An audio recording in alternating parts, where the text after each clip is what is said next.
Hello and welcome to Juicy Scoop. Well, this is one of the better days I've had in a year and a half because I am with my attorney, Jeff Lewis, not Jeff Lewis from Flipping Out, who we all love, but attorney Jeff Lewis, who has represented me in the lawsuit of Jim Bellino versus Heather McDonald, suing me for $1 million for defamation for a podcast that I did at the Irvine Improv back in June of 2018. And we have excellent news. What is the news, Attorney Jeff Lewis? We got a order this week dismissing the case, recognizing your First Amendment rights as a news gatherer and news reporter, and the case has been dismissed. Woo! That's Peter. Peter's here, and I'm probably getting emotional. I'm already starting to. Okay. Yeah, it's a big deal. It's been so awful, and I have not talked about it much on the regular show. I've shared some with the Patreon people. Thank God for Patreon. We wouldn't be able to afford you otherwise. And, but, I felt terrible that the whole thing even happened. But then I found out I was being sued in last year of June while I was on a cruise with my family. And it just causes... I've never experienced anxiety before or a panic attack.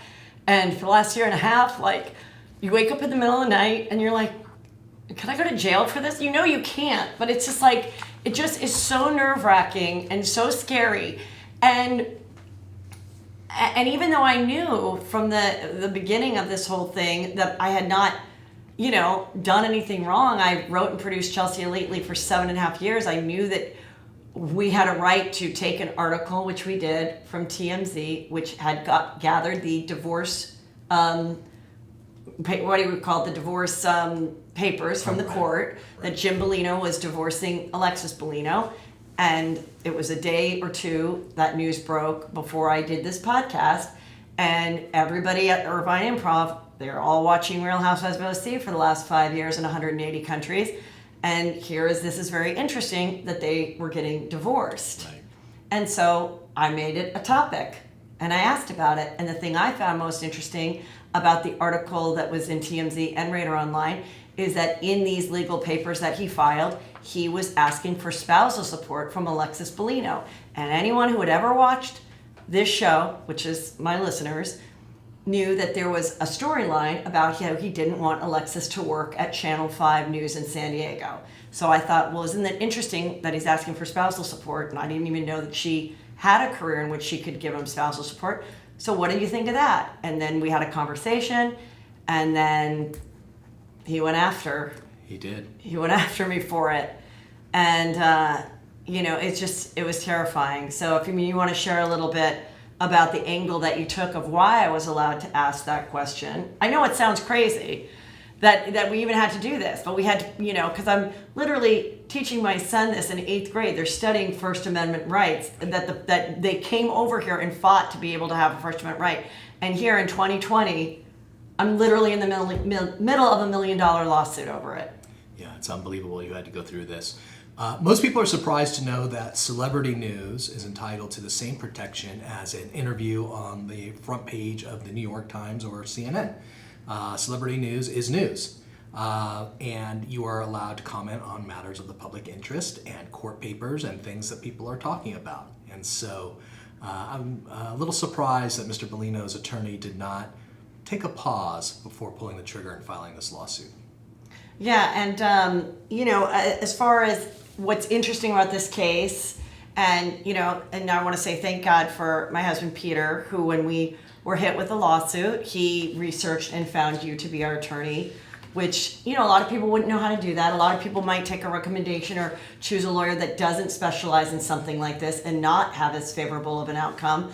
And so that's why I'm really glad we fought for it, so that this doesn't happen to other podcasters, being that this is such a new medium, and there's hundreds and thousands of people who do podcasts, and hundreds and thousands of podcasts that are celebrity news related, and And you're established. Imagine a young podcaster just starting out they'd put that microphone down. They'd stop if they were sued in their first week. Thank goodness you've got the the viewers and the history to keep going. And you know what? There were times where I was like, if I won the lottery, I would quit. That's the way you feel, because you're like, it's career debilitating. It kept, it's so hard to be funny. And then I'd get a Google alert. And I used to get excited about a Google alert, because a Google alert means that somebody wrote that I was coming to town to do comedy or whatever. And every time there'd be a Google alert, it would be about this lawsuit. Right. And I was like, people are going to now, and I noticed it definitely with some people, that they no longer want to come on my show, that people were whispering, oh, you go on Heather McDonald's show, you get sued. And, and that's horrible for my business, because I'd established these great relationships for the last more than a decade with these comedians and actors and reality stars that I'd become actual real close friends with. And I just wanted to highlight them. I just wanted people to see a different side of them, and which is what I would always get the compliments of. And so it was really, it's just terrifying, and I do think about all the people that are starting podcasts, and without this medium, there's so many of us, especially comedians, that don't have a network behind us. I'm not on E! anymore, or HBO, or like Oprah, who was on ABC when she was sued, 20 years ago. I didn't have that. So it was just me, my home. Not every time the doorbell rang, heart in the throat, because I'd been served a couple times regarding this case. And it's just terrifying, Yeah. Well, it's behind you now. Yeah, hopefully, yes. Yes. I was just gonna have Jeff, hopefully expand upon public speech and what's allowed on podcasts, and kind of the motion that was granted, in our case, which is great. I think it's unique to California, or is it not? Well, let's talk about that. We won under what's called a anti-SLAPP law, and California is one of several states that have it. Not all the states have it, and in fact, some people in high-profile cases select states to file lawsuits in that don't have anti-SLAPP laws, because they don't want to have their lawsuit cut short like this one was. But California has one, and there's been a push to try to create a federal one. What can you say on a podcast? Generally, I give my clients two pieces of advice. If it's true, or if it's opinion, you can say it. Right. And and within that case, and I'm also just bringing up a topic and asking a question, and you can ask a question. And so, but this being a podcast, in the ruling that I read, they didn't really have something to compare this to, because it wasn't the Los Angeles Times. And if I had said this in an article in the Los Angeles Times, you oftentimes see this, or in People magazine, where they say, oh, last week we made a mistake. Jenny Jones is 43, not 48, and because someone wrote a letter or something, said you made a mistake, and then they correct it. Right. But nobody had even contacted me regarding the fact that, can you remove this? And, in my case, I removed it within hours, just because it was causing some concern, and I was like, okay, remove it. Like, I don't need to. The statements in question were only up and available for download for 12 hours, right, from midnight to noon. Yeah. So California does have a law that protects breaking news types of publications, so LA Times, CNN, and the law was recently amended, in my judgment, to include podcasters, so that if you did get something wrong, and I'm not saying you did, but if you did get something wrong, somebody could ask you to make a retraction, and you could issue a retraction, and that is a protection for both you and the person who's complaining about the statements. But that was never done here. The plaintiff in this case never asked you to retract the information. No, I never heard from him or anybody until I was served, And by the way, when I found out on my vacation this summer that I was being sued for $1 million on my one vacation. Wow. In the middle, waking up in the middle of the night, just awful. All I could think about, like, all of a sudden I'd be having fun, and then all of a sudden you get that panic, like your life's over. What will I do? And then, and we had already planned that I was going to shoot my special, which we were producing ourselves and paying for ourselves, which is very expensive. because I wanted to have a stand-up special, and I knew this would be the only way that my people could see it is if we produced it ourselves. And I'd planned to do it at the Irvine Improv because I love the Irvine Improv so much. I'd headlined there many years, had the best times there, and I was like, oh my God, I don't even want to do it here anymore. And even though we saw this article that he had filed a lawsuit against me, I had yet to be served. So every time someone rang the doorbell or anything, I was scared. And then I thought, oh my God, he's going to serve me during my stand-up set. Wow. And I had to think about that. And then right after the set is when, like a week later is when I did get served. But I had that hanging over my head while I'm trying to do the best set of my life. I'm thinking, is someone going to walk up to the stage in the middle of this thing, and sue me? Anyway, it was just, just another thing to try to keep me from entertaining and making a living, which I had done, really, with the help of my husband and my, the one person that works for me, Kelly. But doing it really by myself. I didn't have, agents behind me. I didn't have a network behind me. And so then to just be out there like this, I was like, God, I don't know how someone would do this if they didn't have someone like Peter who could find you and then didn't have the funds to, in fact, pay you. Right.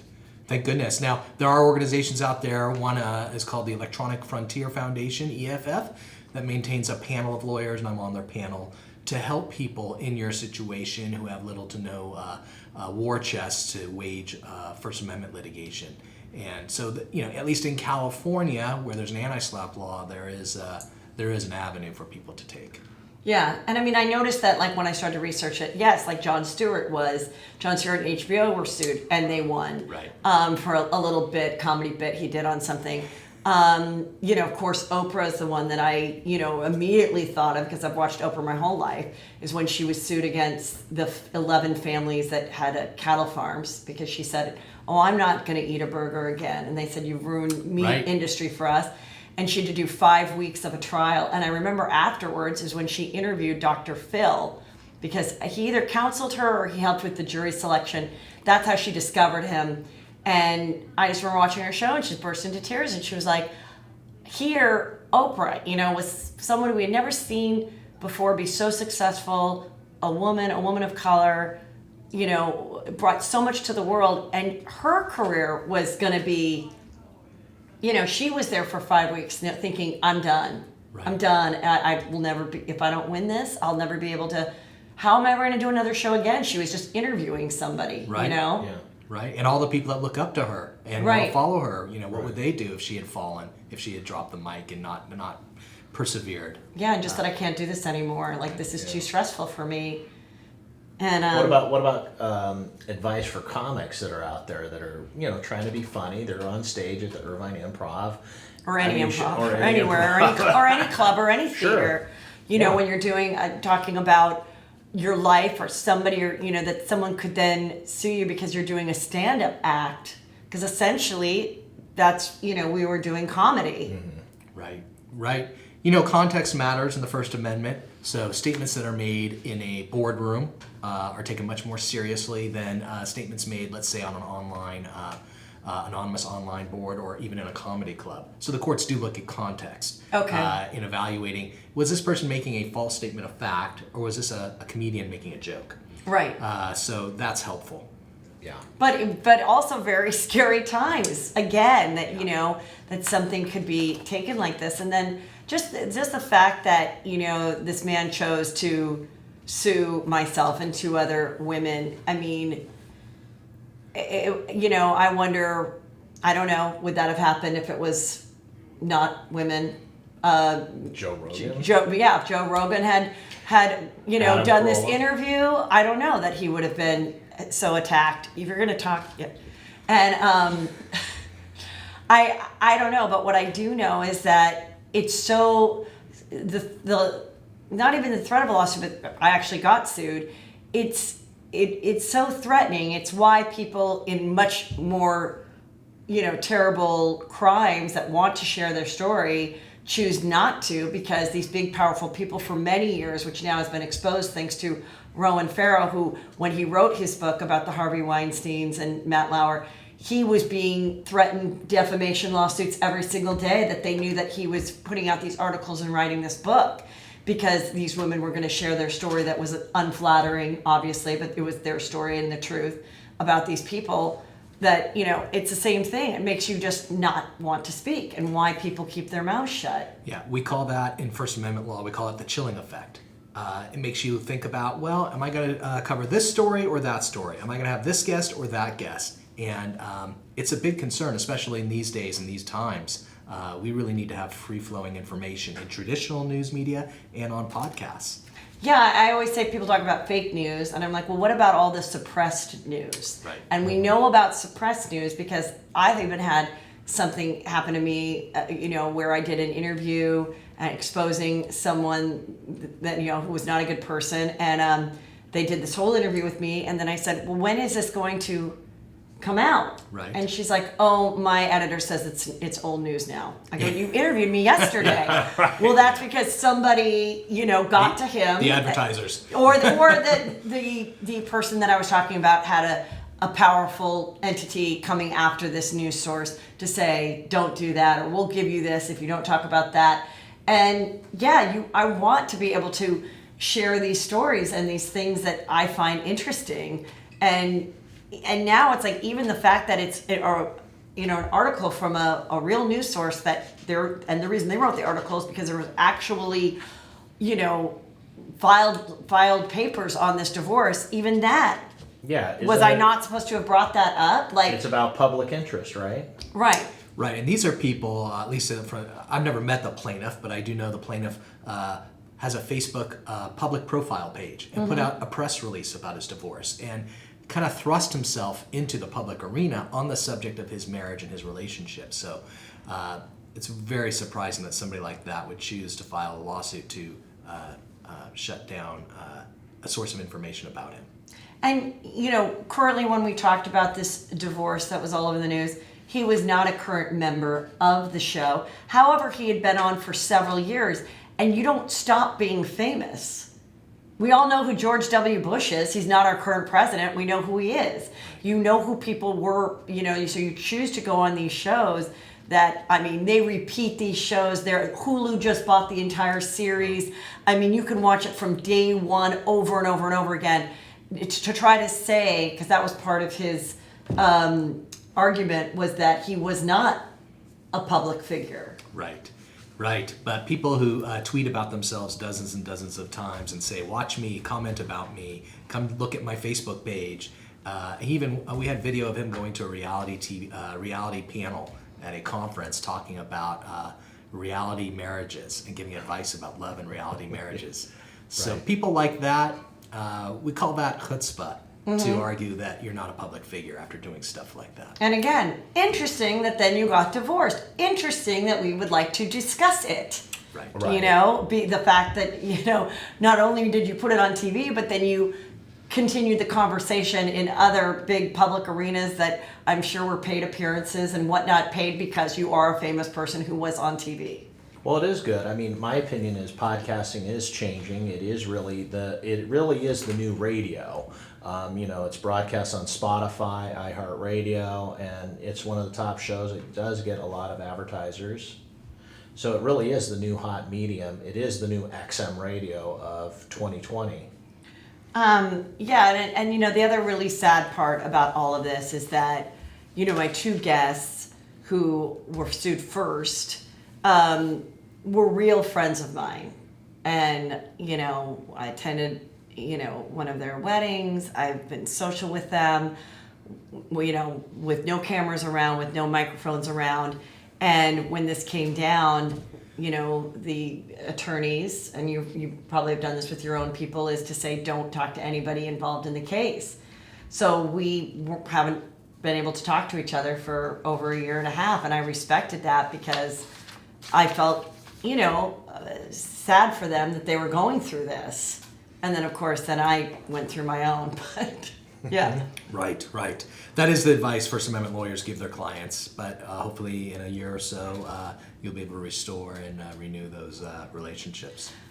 Yeah, I mean, I hope so, because it's like, it's not anything, obviously, that anybody intended or wanted or anticipated or anything else that we could have, done about it. Well, look, I've never met the plaintiff. I don't know his lawyer. This is the first time I've ever dealt with him. I don't know what their motives were, but I can tell you it is odd that a man is able to launch this missile towards 3 women with probably only maybe 10 grand and cause such havoc. And one has to wonder whether or not a lawsuit like this would have been filed if the targets had been men. Maybe he thought he could have a chilling effect. Who knows? It's speculation on my part. And I mean, he did have a chilling effect. You immediately think, okay, this is so much stress. How can I make it go away? And of course, well, I wasn't going to give him $1 million. I had no choice. But you wonder, if I was at a network, would they have written a check to make it go away? Or an apology, or a non-disparagement clause, or a confidentiality clause, or something like that. Just to make it go away, because it's not worth it. But I didn't have that choice. I had to just go, okay, and then each thing that came forward is so incredibly stressful. Like, I have to say, this was, like, next to my parents dying, this is the worst thing that's ever happened to me, and I just really don't want it to happen to anybody else. And so many people have followed, I followed in people's footsteps, and they followed in mine, and they're having live shows, and they're doing these things because it brings a lot of entertainment, and it also really helps bring eyes to these TV shows and helps the careers of these people. And I just don't want anyone to be afraid like this and step back and not participate and not do entertainment and not, do live shows.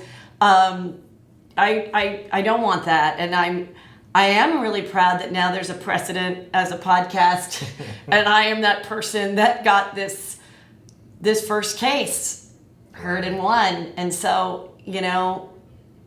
with the help of Jeff Lewis. Well, of course. Another famous name. Of course, with you. I mean, and I think it's really, really important. And I hope that, if anybody finds themselves in this situation, I hope the person that's thinking about filing something will research it a little bit and say, no, I'm not going to put myself or this person through it, because in the end, it's not worth it and they won't prevail. I mean, it's just, but I don't know. Some people feel differently. Some people enjoy this kind of thing. I don't. It crushes my creativity. It stresses me out. It takes sleep away from me. It's, and then I have to be like funny every day and then get a bing or hear a doorbell. I mean, just recently the doorbell rang and I mean, if I would have had like a heart thing, you would have seen, and it was the Girl Scouts. And I did not answer the door because I didn't have the ring hooked up to my phone. And I could have, if I had the ring, I could have seen there were little girls and not someone with some papers. But I mean, then when I saw them walking away, then I was like, okay, girls, we want the mint and chip. But I'm like shaking them by hand, giving them $5, and it's just like, this just isn't the way, we should be able to do this in America in 2020. And unfortunately, I guess anyone can file a lawsuit. That's right. But if you're fortunate to live in California or a state with an anti-SLAPP statute, anyone can file a lawsuit. But if you don't have your evidence and you don't have the law on your side, that lawsuit will not last very long. Yes. Anything Well, great. else? Anything Jeff else? Jeff Lewis, attorney at law. You're out here in Palos Verdes. You have a great firm. Anybody that needs your services, how can they find you? JeffLewisLaw.com is where they can find me, and thanks so much for hiring me. Clients like you and causes like this are why I went to law school, so thank you for trusting me. Thank you. Love Thanks, you. Jeff. Thanks.